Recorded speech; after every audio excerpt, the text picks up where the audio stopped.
കാശ്മീരിലേക്ക് family ആയിട്ട് പോകുമ്പോൾ എന്തൊക്കെ കാര്യങ്ങൾ ശ്രദ്ധിക്കണം പറഞ്ഞുതരാം.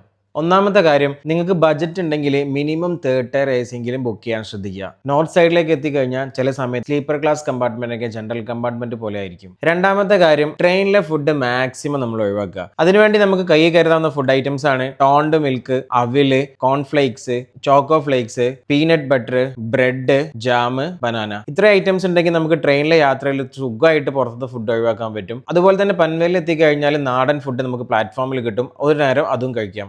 മൂന്നാമത്തെ കാര്യം, ഡൽഹിയിലെ ഫുഡ് എക്സ്പ്ലോറിങ് നമ്മൾ തിരിച്ചു വരുന്ന വഴിക്ക് ചെയ്യുക. അതായത് കാശ്മീരിലേക്ക് പോകുന്ന വഴിക്ക് ഡൽഹിയിൽ നിന്ന് ഫുഡ് ഒന്നും എക്സ്പ്ലോർ ചെയ്യാണ്ട്, പ്രത്യേകിച്ച് ജുമാ മസ്ജിദിലെ ഫുഡ് ഒന്നും എക്സ്പ്ലോർ ചെയ്യാൻ നിൽക്കരുത്. നാലാമത്തെ കാര്യം, നമ്മൾ കാശ്മീരിലേക്ക് ഇവിടുന്ന് പോകുന്നതിന്റെ മുന്നേ തന്നെ അവിടുത്തെ സ്റ്റേ ബുക്ക് ചെയ്ത് വെക്കുക. മിനിമം ബെഡ് ഹീറ്റിംഗ് ഉള്ള റൂംസ് എങ്കിലും വേണം ബുക്ക് ചെയ്ത് വെക്കാൻ. അഞ്ചാമത്തെ കാര്യം, നമുക്ക് കാശ്മീരിൽ കറങ്ങാനുള്ള ടാക്സി നമ്മൾ ഇവിടുന്ന് പോകുന്നതിന്റെ മുന്നേ ബുക്ക് ചെയ്യാൻ ശ്രദ്ധിക്കണം. ഫാമിലി ആയിട്ട് പോകുമ്പോൾ ഷെയർ ടാക്സിയിലൊന്നും നമുക്ക് ഓരോ ലൊക്കേഷനിലേക്ക് പോകുന്നത്